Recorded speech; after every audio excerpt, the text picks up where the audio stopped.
নমস্কাৰ বন্ধু বান্ধৱীসকল। আজিৰ কাহিনীটোলৈ আপোনালোক সকলোকে স্বাগতম জনাইছোঁ। মোৰ নাম ৰাধা আৰু এইটো মোৰ দ্বিতীয় বিবাহ। মোৰ বিয়াৰ কিছুদিন পাছতে বাছ দুৰ্ঘটনাত মোৰ প্ৰথম স্বামীৰ মৃত্যু হয়। সেই সময়ত মোৰ বয়স বহুত কম আছিল আৰু বিধৱা হৈ পৰিছিলোঁ। সেই সময়ত মোৰ বয়স মাত্ৰ ২০ বছৰ আছিল। তাৰ পিছত মোৰ মা দেউতাই মোক দ্বিতীয়বাৰৰ বাবে ৪৫ বছৰীয়া মানুহ এজনৰ লগত বিয়া কৰাই দিলে। কাৰণ মোৰ বাবে আন এজন দৰা বিচাৰি পোৱাটো কঠিন হৈ পৰিছিল। মোৰ স্বামী মোতকৈ বহুত ডাঙৰ আৰু প্ৰায়ে কামত ব্যস্ত থাকে।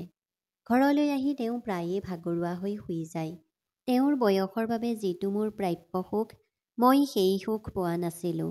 গোটেই ৰাতি তেওঁৰ লগত থকাৰ পিছতো মৰমৰ বাবে হাহাকাৰ কৰিছিলোঁ। কিন্তু মোৰ স্বামীয়ে মোক সেই সুখ দিব পৰা নাছিল। আমাৰ ঘৰত টকাৰ অভাৱ নাছিল। সকলো ফালৰ পৰা আৰাম পাইছিলোঁ। যদিও স্বামীৰ পৰা মৰম পাইছিলোঁ, কিন্তু মই বিচৰাৰ দৰে সুখ পোৱা নাছিলোঁ। প্ৰতিগৰাকী মহিলাৰ দৰে ময়ো মোৰ স্বামীৰ পৰা সেই সুখ বিচাৰিছিলোঁ। গোটেই দিনটো ঘৰতে বহি শুই থাকোঁ। কাৰণ মোৰ স্বামীয়ে ঘৰৰ কাম কৰিবলৈ এজন চাকৰ নিয়োগ কৰিছিল। এদিন আমাৰ চাকৰজন অসুস্থ হৈ পৰিল। সেইদিনা তেওঁ নিজৰ সৰু ল'ৰাটোক কিছুদিনৰ বাবে কামত পঠিয়াই দিলে।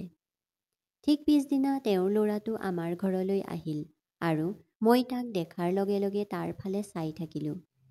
সি ইমান ধুনীয়া আছিল যে মই বিশ্বাস কৰিব পৰা নাছিলোঁ যে সি এজন চাকৰৰ ল'ৰা। তাৰ সবল শৰীৰ, ৰং আৰু নীলা চকু দুটালৈ চাই এনে লাগিল যেন সি এজন চিনেমাৰ নায়ক। মই একেৰাহে তাৰ ফালে চাই থাকিলোঁ। তেতিয়া সি মোক ক'লে, "মই অৰবিন্দ, মোহন কাকাৰ ল'ৰা। মোৰ দেউতা অসুস্থ, সেয়ে মোক ইয়াত কাম কৰিবলৈ পঠিয়াইছে। মই ইয়াত কেইদিনমান থাকি আপোনাৰ সকলো কাম কৰিম আৰু কোনো অভিযোগ কৰাৰ সুযোগ নিদিওঁ। আগতে দেউতাই ইয়াত সম্পূৰ্ণ আন্তৰিকতাৰে কাম কৰিছিল। একেদৰে ময়ো মোৰ কাম সম্পূৰ্ণ ভক্তিৰে কৰিম।" তাৰ পিছত মই অৰবিন্দক ভিতৰলৈ আহিবলৈ ক'লোঁ আৰু মই নিজেই গৈ সোফাখনত বহিলোঁ। সি ভিতৰলৈ আহিলে।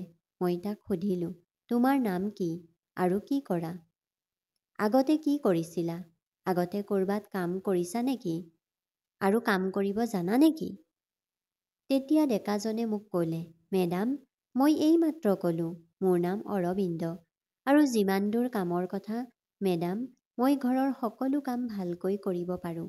মোৰ পৰা কোনো অভিযোগ নাথাকিব।" এতিয়া মই ৰোমান্টিক চকুৰে অৰবিন্দৰ ফালে চাই হাঁহি হাঁহি ক'লোঁ, "ঠিক আছে, তুমি ঘৰৰ কামবোৰ কৰা, কিন্তু তুমি জানানে যে তোমাৰ বছক সন্তুষ্ট কৰাটো ঘৰৰ কামতকৈও বেছি গুৰুত্বপূৰ্ণ? তুমি তোমাৰ মেডামক সন্তুষ্ট কৰিব পাৰিবানে? মই যি কওঁ তাকে কৰিবানে? ব্যক্তিগত ইচ্ছা পূৰণ কৰিবানে?" অৰবিন্দই মোক আচৰিত কৰি ক'লে, "মই মোৰ কাম সম্পূৰ্ণ সততাৰে কৰিম আৰু মোৰ কামত আপোনাক সুখী কৰিবলৈ যৎপৰোনাস্তি চেষ্টা কৰিম।" তাৰ পিছত মই অৰবিন্দক নিজৰ কামৰ কথা বুজাই দিলোঁ আৰু কামটো বুজি পোৱাৰ পিছত অৰবিন্দই কাম আৰম্ভ কৰিলে। সি নিষ্ঠাৰে কাম কৰি আছিল যদিও এতিয়া মোৰ চকু সদায় তাৰ ওপৰত আছিল। মই প্ৰায়ে সোফাত বহি তাৰ ফালে চাই থাকোঁ। নাজানো মোৰ কি হ'ল। যেতিয়াই অৰবিন্দ অলপ সময়ৰ বাবে ঘৰৰ পৰা ওলাই যায়, তাক মই মিছ কৰোঁ।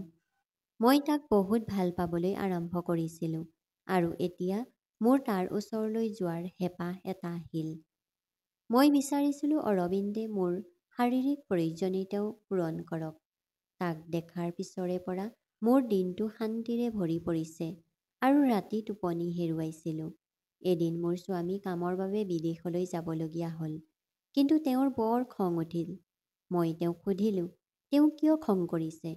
তেওঁ মোক কৈছিল, "আগতে যেতিয়া কামৰ বাবে বিদেশলৈ যাওঁ, মোহন কাকা তোমাৰ লগত আছিল, গতিকে মোৰ কোনো চিন্তা নাছিল।" মোহন কাকাৰ নাম শুনাৰ লগে লগে মই স্বামীক ক'লোঁ, "কোনো সমস্যা নাই, মোহন কাকা নাথাকে কি হ'ল? অৰবিন্দ আছে নহয়। তুমি কোনো চিন্তা নকৰাকৈ কামত লাগি যোৱা আৰু মোৰ বাবে একেবাৰেই চিন্তা নকৰিবা। মই ইয়াত আৰামত থাকিম। অৰবিন্দু আমাৰ চাকৰ আৰু সিও তাৰ সম্পূৰ্ণ সততাৰে কামবোৰ কৰে। মোৰো ভালদৰে যত্ন ল'ব। কিহৰ বাবে চিন্তিত আৰু ময়ো নিজৰ যত্ন ল'ম। তাৰ পিছত মোৰ স্বামী অৰবিন্দক নিজৰ কামৰ কথা বুজাই দি মোক এৰি কলৈকো নাযাবলৈ নিৰ্দেশ দিলে আৰু তাৰ পিছত তেওঁ নিজৰ কামৰ বাবে আন এখন চহৰলৈ গ'ল। এতিয়া মোৰ স্বামী যোৱাৰ পিছত মই আৰামত কোঠাটোত বহি মোবাইলত এনেধৰণৰ ভিডিঅ' চাই আছিলোঁ। কিন্তু আজি মোবাইলত এনেকুৱা ভিডিঅ' চাবলৈ মন নগ'ল, কাৰণ আগতে মই প্ৰতিদিনে এনেকুৱা ভিডিঅ' চাওঁ আৰু আজি বাস্তৱিকতে কৰিব মন গ'ল। মোৰ দুবাৰ বিয়া হৈছিল যদিও সেইটো মোৰ এতিয়াও শেষ হোৱা নাছিল। এতিয়া অৰবিন্দক দেখাৰ পিছৰে পৰা মোৰ হেঁপাহবোৰ বহুত বাঢ়ি গৈছিল। বাৰে বাৰে অৰবিন্দৰ প্ৰতি আকৰ্ষিত হৈছিলোঁ। মই কোঠাত জিৰণি লৈ আছিলোঁ, কিন্তু মই বহুত কিবা এটাৰ বাবে হাহাকাৰ কৰি আছিলোঁ আৰু এতিয়া সেই সুযোগটো মোৰ সন্মুখত। কিন্তু আৰু কিমান দিন ধৰি ৰাখিব পাৰিলোঁ? অৰবিন্দক মোৰ প্ৰতি কেনেকৈ আকৰ্ষণ কৰিব পাৰি মই বুজিব পৰা নাছিলোঁ, কাৰণ সি কেৱল নিজৰ কামত ব্যস্ত আছিল। এতিয়া তাৰ লগত কিবা এটা কৰিব ইচ্ছা লগা হৈছিল।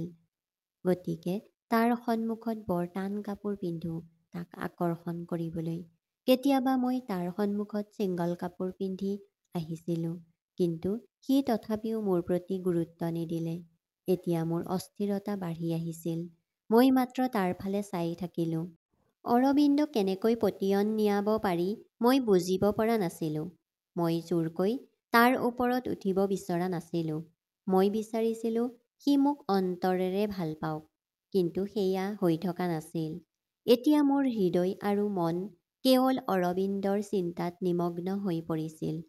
তাৰ অবিহনে মোৰ মনটো ভাল নহয়। যিকোনো মূল্যৰ বিনিময়ত মই তাৰ লগত থাকি সকলো কৰিব বিচাৰিছিলোঁ। মই বহুবাৰ তাক মনৰ অনুভৱবোৰ ক'বলৈ চেষ্টা কৰিলোঁ, কিন্তু মই কোৱা কথাবোৰত সি গুৰুত্ব নিদিলে। তাক কেনেকৈ মোৰ ওচৰলৈ আনিব পাৰি মই বুজিব পৰা নাছিলোঁ। এই চিন্তাত মই নিমগ্ন হৈ পৰিলোঁ, যেতিয়া হঠাতে মোৰ মনলৈ এটা বুদ্ধি আহিল। বিচনাৰ পৰা উঠি কাপোৰ খুলি এটা পাতল নেটৰ চোলা পিন্ধিলোঁ, যিবোৰে মোৰ শৰীৰটো দৃশ্যমান কৰি তুলিছিল। তাৰ পিছত ৰুমৰ পৰা ওলাই আহি চিৰিৰে নামি আহিবলৈ ধৰিলোঁ, কাৰণ মোৰ ৰুমটো ওপৰৰ মহলাত আৰু তলৰ চাকৰৰ কোঠাটোত অৰবিন্দ শুই আছিল। চিৰিৰে নামি আহি থাকোঁতেই মই ইচ্ছাকৃতভাৱে নিজকে পেলাই দি জোৰেৰে চিঞৰিবলৈ ধৰিলোঁ। অৰবিন্দে লগে লগে মোৰ মাতটো শুনি দৌৰি আহি মোক মাটিত পৰি থকা দেখি ভয় খাইছিল। সি ক'লে, "মেডাম, আপোনাৰ কি হৈছে? কেনেকৈ পৰিল?" মই কান্দি কান্দি তাক ক'লোঁ যে মই পানী খাবলৈ নামি আহিছিলোঁ। তেনেতে হঠাৎ মোৰ ভৰিখন পিছলি গ'ল আৰু মই চিৰিৰে তললৈ পৰিলোঁ। তাৰ পিছত মই তাক ক'লোঁ, "এতিয়া মোৰ বহুত কষ্ট হৈছে আৰু মই উঠিব পৰা নাই।" মোৰ অৱস্থা দেখি সি ক'লে, "মেডাম, লাহে লাহে উঠি মোৰ কঁকালত হাতখন ৰাখিবলৈ চেষ্টা কৰক। মই আপোনাক সহায় কৰিম।" মই একেবাৰেই লৰচৰ কৰাৰ সাহস নকৰোঁ, মই ক'লোঁ, আৰু এই কথা কৈ আকৌ কন্দাৰ অভিনয় কৰিবলৈ ধৰিলোঁ। এতিয়া তাৰ হাতত আন কোনো বিকল্প নাছিল। তাৰ পিছত মোক তুলি লৈ মোৰ ৰুমলৈ লৈ যাবলৈ ধৰিলে। বৰ পাতল কাপোৰ পিন্ধিছিলোঁ, যাৰ বাবে মোৰ শৰীৰে অৰবিন্দৰ শৰীৰত স্পৰ্শ কৰিছিল। যেতিয়াই মোৰ শৰীৰটো তাৰ সংস্পৰ্শলৈ আহিছিল, মোৰ এনে লাগিল যেন স্বৰ্গীয় সুখ পাইছোঁ। এতিয়া মোৰ সকলো ইচ্ছা পূৰণ হ'বলৈ গৈ আছিল আৰু ভিতৰৰ পৰা মই বহুত সুখী হৈছিলোঁ। অৰবিন্দে মোক কোলাত লৈ এটা এটাকৈ চিৰি বগাই গৈ আছিল। মই মাথো তাৰ কান্ধত মূৰটো লৈ চাই আছিলোঁ। কিন্তু মোৰ এনে লাগিল যেন হয়তো এতিয়া সিও মোক ভাল পাবলৈ আৰম্ভ কৰিছে। অৰবিন্দে খৰধৰকৈ মোক কোঠাটোলৈ আনি বিচনাত শুৱাই দিলে।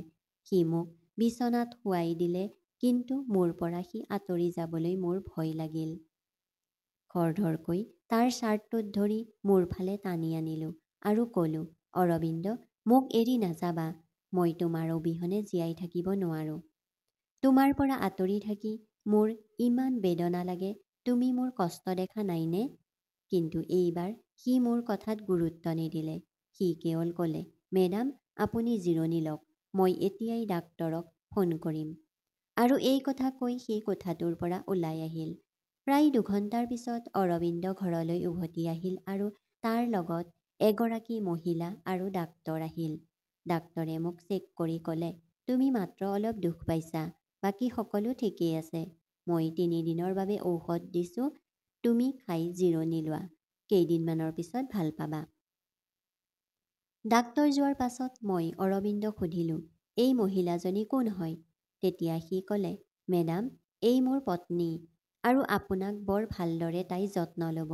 আপোনাৰ কোনো ধৰণৰ সমস্যা নহয়। আপুনি মাত্ৰ জিৰণি লওক। তাৰ পিছত সি তাৰ পত্নীক ক'লে, মেডামৰ ভালদৰে যত্ন ল'বা। যদি খোজ কঢ়াত অসুবিধা পায়, বাথৰুমলৈ যোৱাত সহায় কৰিবা। মই আচৰিত হৈ অৰবিন্দৰ ফালে চাই আছিলোঁ। তেতিয়া অৰবিন্দই মোক ক'বলৈ ধৰিলে, মেডাম, এই ঘৰত ছাৰ নাই আৰু কোনো মহিলাও নাই আপোনাক চোৱা চিতা কৰিবলৈ।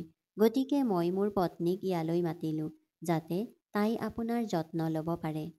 ইয়াৰ পিছত অৰবিন্দে পত্নীক মোৰ বাবে গৰম পানী প্ৰস্তুত কৰিবলৈ ক'লে।